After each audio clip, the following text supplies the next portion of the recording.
السلام علیکم ورحمۃ اللہ وبرکاتہ۔ ان الحمدللہ والصلاۃ والسلام علی رسول اللہ، اما بعد۔ محترم ناظرین کرام اور عزیز طلبہ، کتاب تفصیل النحو کے درس میں آج ہم چند سوالات جو مؤلف نے کیے ہیں ان کو حل کریں گے۔ یہاں پہلا جو درس ہے علم نحو کی تعریف وغیرہ، اور اسی طرح سے اسم وغیرہ کی تعریف سے متعلق، تو اس کے آخر میں چند سوال مؤلف نے کیے۔ پہلا سوال ہے علم نحو کی تعریف، موضوع و فائدہ بیان کیجیے۔ پہلا سوال مؤلف نے یہ قائم کیا ہے، یعنی علم نحو کی تعریف، موضوع اور فائدہ بیان کیجیے۔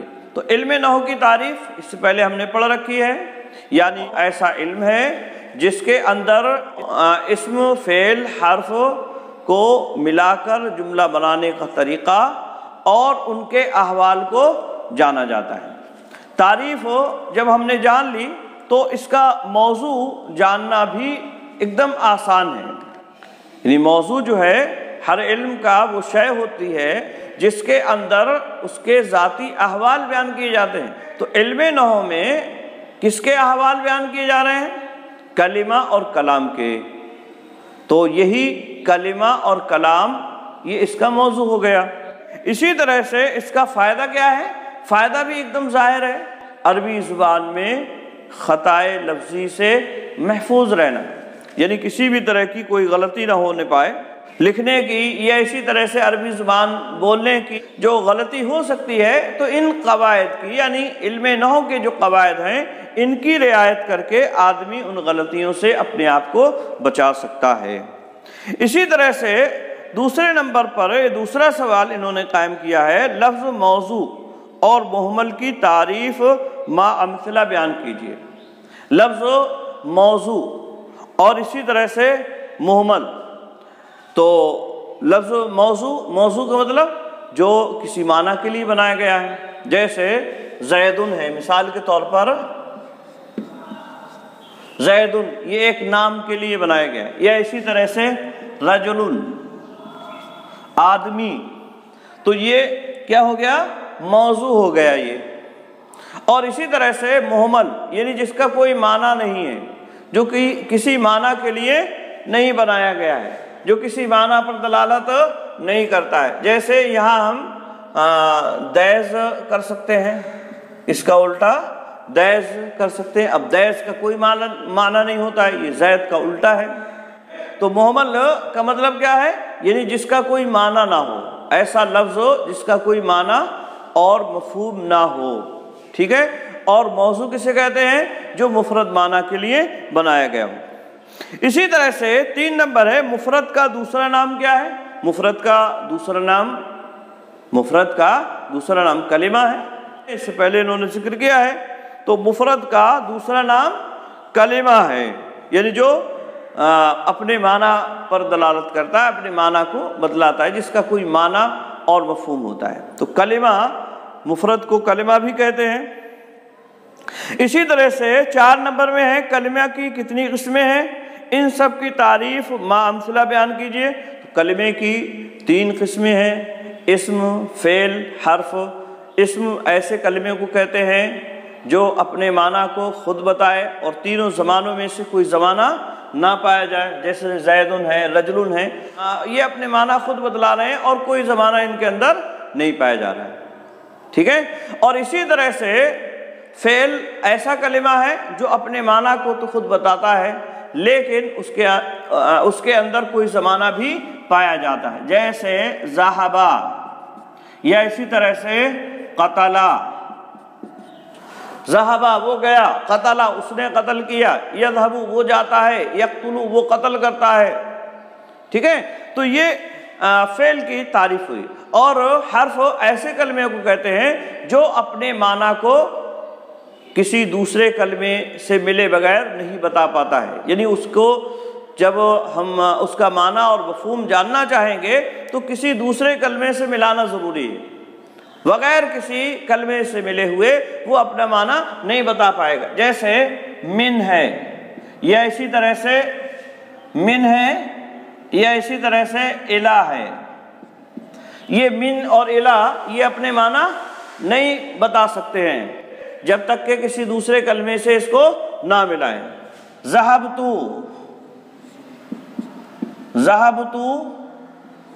من بریلی الى دہلی،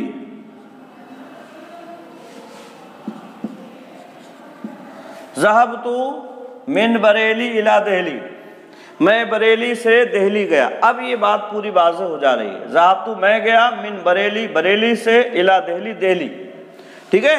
تو یہاں کلمے حرف کسے کہیں گے؟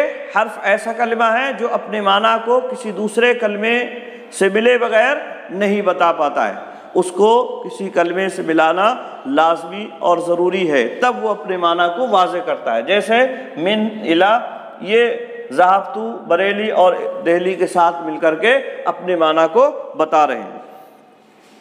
تو ان کی تعریف بھی ہو گئی۔ اسی طرح سے 5واں سوال ہے، اسم کے اقسام ثلاثہ کی تعریف اور ان کی مثالیں بتائیے۔ یعنی اسم کی جو 3 قسمیں یہاں مؤلف نے کی ہیں ان کی تعریف کرنا ہے، اور اسی طرح سے ان کی مثالیں بھی بیان کرنا ہے۔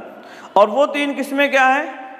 اسم کی 3 قسمیں جامد، مصدر اور مشتق۔ تو جامد ایسے اسم کو کہتے ہیں کہ اس سے کوئی لفظ بنا ہو اور نہ وہ کسی سے بنایا گیا، یعنی جامد ایک ایسا لفظ ہوتا ہے جس سے نہ کوئی دوسرا لفظ بنا ہے اور نہ ہی یہ کسی دوسرے لفظ سے بنا ہے۔ اور اس میں جیسے زیدن ہے، رجلن ہے، یہ سارے جامد ہیں، اسماء جامدہ میں ان کا شمار ہوگا، یہ کسی سے نکل کر نہیں آئے، کسی سے بنے نہیں ہیں۔ یا اسی طرح سے اور بھی مثالیں یہاں لی جا سکتی ہیں، فرسن ہے، حمارن ہے، یا اسی طرح سے اور بھی سفر جلن بہی وغیرہ۔ تو یہ بہت ساری جو اسماء ہیں یہ جامد ہوں گے۔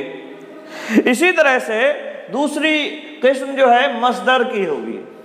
دوسری قسم مصدر، مصدر ایسے اسم کو کہتے ہیں جو خود تو کسی لفظ سے نہ بنا ہو۔ اس مصدر ایسے اسم کو کہتے ہیں جو خود تو کسی لفظ سے نہ بنا ہو، کسی لفظ سے نہ نکلا ہو، مگر اس سے اور دوسرے الفاظ نکلے ہوں، اس سے دوسرے الفاظ بنے ہوں۔ جیسے ذاہبن، یا اسی طرح سے قتلن۔ ذاہبن مطلب جانا، یا اسی طرح سے قتلن مطلب قتل کرنا۔ تو یہاں ذاہبن یہ کسی سے نہیں نکلا ہے، یا قتلن یہ کسی سے نہیں نکلا ہے، لیکن اس سے نکلنے والے ہیں۔ جیسے ذہبہ، یہ ذاہبن سے نکلا ہے، یا اسی طرح سے قتلن سے نکلا قتلہ، یقتلو، قاتل، مقتول وغیرہ وغیرہ۔ یا اسی طرح سے ذہبہ، یذہبو، ذاہب، اور اسی طرح سے اور بھی کئی مثالیں اس سے، یذہبو، یذہبان، یذہبون وغیرہ وغیرہ، یہ ساری جو ہے نکال سکتے ہیں۔ آئی بات سن میں؟ اور اسی طرح سے تیسری قسم ہے اسم کی اسم مشتق۔ اسم مشتق، اور اسم مشتق ایسے اسم کو کہتے ہیں جو مصدر سے نکل کر آتا ہے، یعنی ایسا اسم جو مصدر سے بنایا جائے۔ جیسے اسی مثال سے ہم نے ذہبن سے ہم نے یہ تو فعل ہے، لیکن اسم ہمیں اگر نکالنا ہے تو ذاہبن، ذاہبن جانے والا۔ قتلن سے نکالنا ہے جیسے قاتلن، مقتولن، قاتلن، مقتولن، قتیلن۔